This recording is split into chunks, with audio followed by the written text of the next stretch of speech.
A couple months ago, I did a video talking about hidden Guild Wars 2 features. It was called Secret GW2 Features that you actually didn't know about.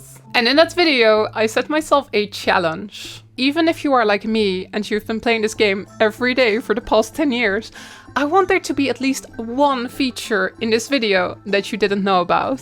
Today, I'm gonna try this challenge a second time. For the past couple of months, I've been gathering more secret features, and I finally feel like I have enough to make a second video. I don't have quite as many as last time, but some of these are really useful and really obscure. Once again, let me know in the comments if I succeeded my challenge. The Special Forces training area is an area where you can practice your Guild Wars 2 gameplay. You can spawn a golem, customize it, and measure how much damage you are doing. But what a lot of people don't know is that you can actually access this training area from Arborstone in Canva. The way you unlock it is kinda weird. You have to purchase the Special Forces training gate link in the Eye of the North. This unlock doesn't only allow you to go from the Eye of the North to the training area, but also from Arborstone to the training area. It doesn't make a lot of sense, but that's the way it works. Selling items to a merchant in Guild Wars 2 can be a little bit annoying. You're just like scrolling through this list looking for the item you want to sell. However, you can also sell items to a merchant directly from your inventory. For this to work, you need to make sure the sell tab of a merchant is open in the background. Then you can just right-click items in your inventory and press sell. This is really useful because you can search in your inventory and, for example, sell a bunch of medallions at once. Magnetite shards are a currency you get from raiding in Guild Wars 2, but you can only get a limited amount of Magnetite shards every single week. You can see how close you are to reaching the weekly cap by going into your wallet and mousing over Magnetite shards. Sometimes I'm looking for a specific item in my inventory so I can move it to a different slot, like for example to the end of my inventory or to a shared slot. But when I then go and search for the item, I can't really drag it anymore to where I want it to go. Here's a neat trick. While you're searching, you can start dragging an item and then get rid of everything in the search field while you're dragging it. Then you can just drop the item at the end of your inventory or in a shared slot. For a lot of End of Dragons items, you will need a research node.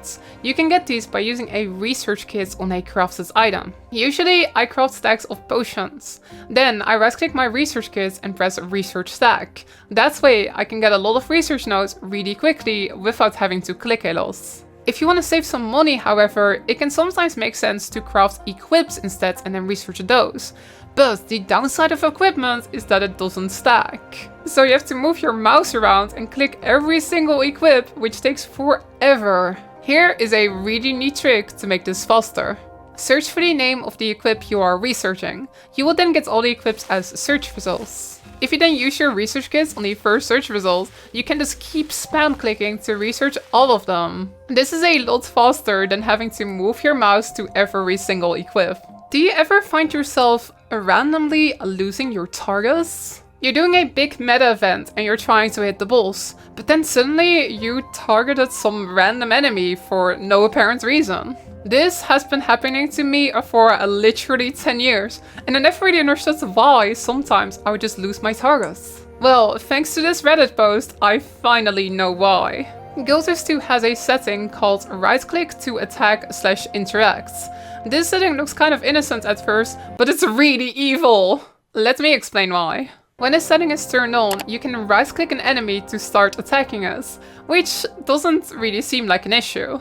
However, there is another thing which you do with your right mouse button, and that is moving your camera. It's really easy to accidentally right-click an enemy when you're trying to move your camera, and this is the reason why for the past 10 years I've been randomly losing my targets. A couple months ago, ArenaNet actually changed the default value of this setting to off, but if you started playing before that, it's pretty likely that this setting is causing you to lose your targets. I highly recommend the setting lock ground targets at maximum skill range. I actually believe ArenaNet made this the default recently, but if you have been playing for a while, you might not have this setting turned on. Without this setting, it's possible to put an AoE too far away, and then it simply doesn't cast. This is really annoying if you are, for example, trying to use a blink skill. If you put the AoE slightly too far away, it just doesn't work. With this setting, the AoE won't go past its maximum range, so it's really easy to just blink super far away if you're, for example, running away from someone in Wolves vs. Wolves. If you hover your mouse over UI and then use an AoE skill, that AoE skill will drop centered on your feet. This is really useful for Spectre Wells. Spectre Wells will teleport you to where you drop them, but sometimes you want to drop them without moving. If you use this trick, you can drop them on your feet and stand completely still. In my previous video, I talked about health bars in the event UI in the top right of your screen. If you click a health bar here, it will select the corresponding enemy. I've got one additional tip about this. In the Twilight Oasis fractal, you fight Warden Amala. In one of her phases, she will spawn tons of clones, and it's a bit of a challenge to figure out which one is the real one. If you press the health bar in the top right of the screen, you will instantly select the real one. Then you can just hit Ctrl T to target her and tell your whole team which one they should be hitting. This is super useful and it makes this phase of the fractal way easier. If you play Guilty 2 in a different language than English, it can sometimes be a little bit confusing to communicate with English-speaking players. Because, well, all the names are different. Every boss, every raid, every strike, everything has a different name. If you hold down the right control key on your keyboard, your client will quickly toggle itself to English. That way, you can figure out the English name of something really quickly. You can also change this keybind in your settings. If you press the little settings icon in your chat window, you can turn on Show Channel Tag. This will then show a channel tag for every chat message, like for example an S for Shade Chat or an M for Map Chat. This doesn't seem super useful because usually you can figure out the channel of a message just by looking at its color. But for Wolves vs. Wolves team chat, it is actually really useful. For those messages, it will actually show you the map that the sender is on. If you are buying items from a merchant, you can change the amount of items you're buying by typing it, or by using these little arrows. What I personally didn't know is that you can also drag the number up and down. I'm sure that lots of you already knew about that, but I only figured it out literally last week, after 10 years of playing.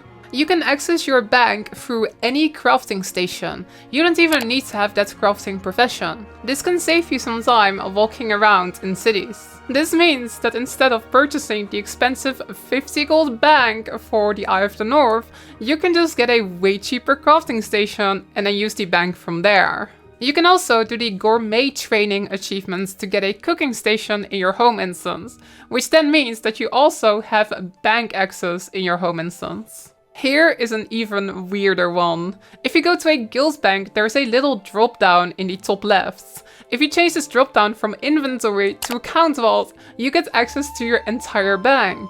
From here, you can drag items from your personal bank to your guild bank or to your inventory. So whenever you see a guild bank, that means you can access your personal bank as well. And that was the last secret feature on my list for today. I am extremely curious if I succeeded my challenge. Was there at least one feature in this video which you didn't know about?